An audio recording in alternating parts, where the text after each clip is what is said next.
Hola, ¿cómo estás? Mi nombre es Fabián Razo, soy parte del equipo de trabajo de Trafomex y en esta ocasión vamos a revisar el tema de qué es y cómo funciona un interruptor termomagnético. Vamos a revisarlo. El interruptor termomagnético es uno de los principales elementos que componen los sistemas eléctricos industriales, residenciales o comerciales. Por lo pronto vamos a revisar este interruptor termomagnético que tenemos por aquí. Los interruptores termomagnéticos básicamente se componen de algunas características muy particulares, como lo son la corriente nominal para la cual están diseñados, la cual podemos ver nosotros por aquí. De sus principales características es el voltaje para el cual son diseñados. En específico, este interruptor ha sido diseñado para 600 volts de corriente alterna o para 250 volts de corriente directa. Como puedes ver en esta tablita que tiene por aquí el interruptor, puede utilizarse desde 240 volts hasta 600 volts de corriente alterna y después 250 volts de corriente directa. Por otro lado, vemos aquí que se está específicamente diseñado para 60 Hz y también para las diferentes capacidades de corrientes de interrupción que puede manejar este interruptor. Es decir, ¿qué significa esto? Pues que cuando nosotros tenemos un cortocircuito no van a pasar por ahí los 15 amperes, van a pasar cerca de 3000 amperes, 5000 amperes e inclusive 7000, 8000 amperes o inclusive más. Por eso nosotros estamos viendo que en esta parte el interruptor nos dice cuál es el valor de corriente interruptiva que él puede manejar, cuál es el valor de corriente de cortocircuito que este interruptor puede abrir y puede también operar y extinguir el arco eléctrico. Es decir, cuando nosotros tenemos un voltaje de 600 volts AC y nosotros podemos tener hasta un valor de corriente de cortocircuito de 14 kiloamperes. Más allá de eso, no es seguro que el interruptor pueda interrumpir, que pueda abrir y que pueda apaciguar el cortocircuito que se esté realizando o llevando a cabo. Como podemos ver nosotros, a menor voltaje el interruptor tiene una capacidad de cortocircuito mayor. No así en corriente directa, porque en corriente directa es muy diferente, ya que en corriente alterna existe una fluctuación de voltaje que va de más el pico positivo al pico negativo y así va fluctuando. A cada instante está cambiando el valor de corriente alterna, pero en el de directa siempre se va a mantener este valor de voltaje. Por lo tanto, nada más tolera 250 volts de corriente directa a 10 kiloamperes. Ahora, ¿qué otro valor podemos encontrar por aquí? Pues ya decíamos el de corriente. Aquí tenemos el modelo de este interruptor. Podemos ver que este interruptor es un interruptor termomagnético, un breaker termomagnético, el cual tiene protección magnética y protección también térmica. Nos dice por otro lado también los calibres de cables que son recomendados para este interruptor.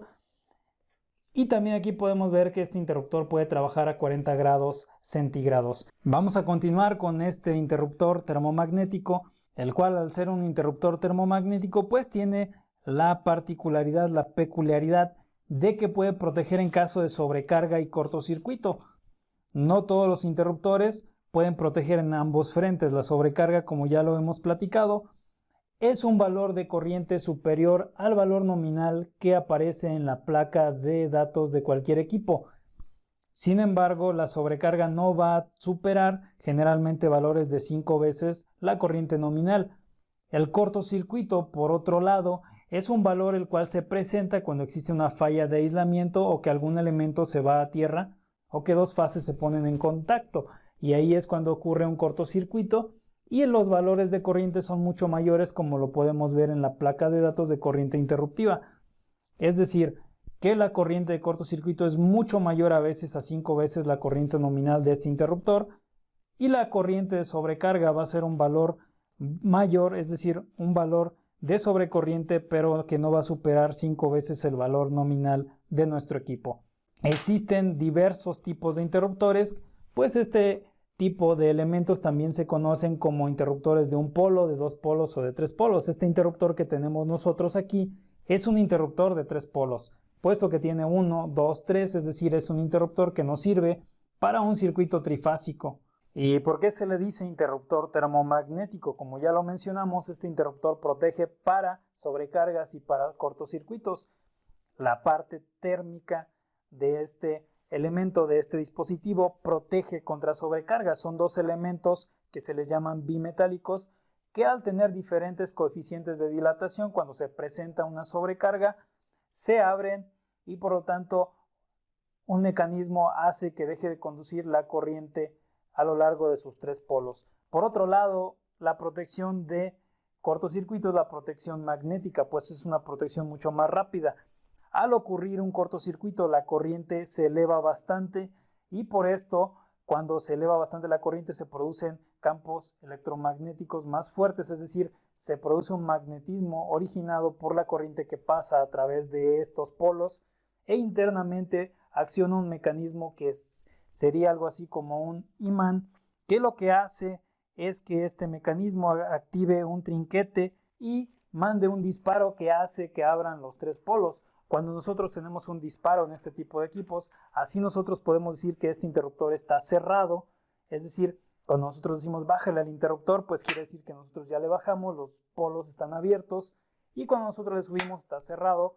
Cuando este interruptor se dispara, ahí es cuando se dispara y nosotros podemos encontrar que ya no hay conducción, pero no está ni abajo ni está arriba, es decir, está disparado. Cuando encuentres esta situación, quiere decir que tu interruptor se abrió por medio de una falla o que alguien le picó el botón de prueba. Lo que tienes que hacer es, primero, antes que energizar, tienes que revisar completamente que no haya un cortocircuito y posterior ya puedes intentar energizar. Entonces vamos a revisar este interruptor de la siguiente manera, donde nosotros vamos a, con ayuda de nuestro multímetro, vamos a revisar la continuidad que existe entre los polos del interruptor. Así es que vamos a realizar ahora esta revisión. Vamos a dejar esta punta, la punta negra en la parte de abajo del interruptor y la punta roja en la parte superior del interruptor. Vamos a saber nosotros si existe continuidad en este equipo. Así es que podemos ver que cuando está el interruptor en la posición de disparo no existe lo que hay es continuidad. Vamos a nosotros a bajarle y posteriormente vamos a subir y es cuando tenemos la continuidad en el interruptor. Cuando nosotros tenemos un disparo en el mismo, pues entonces se abre la continuidad y no existe. Por eso es que este interruptor ya está disparado. Así es como funciona un interruptor. Así es que este tipo de dispositivos se rigen por una curva que se le llama la curva de corriente característica de este interruptor y la cual viene en las normas a las cuales están asociados este tipo de equipos. Así es que esto ha sido todo por hoy. Me despido. Recuerda por favor que puedes suscribirte a este canal, comparte este contenido y si deseas que realicemos la revisión de tus interruptores en tu empresa o que hagamos algún cambio o suministro dentro de México, contáctanos. Esto es Capacitación Eléctrica Trafomex. Hasta la próxima.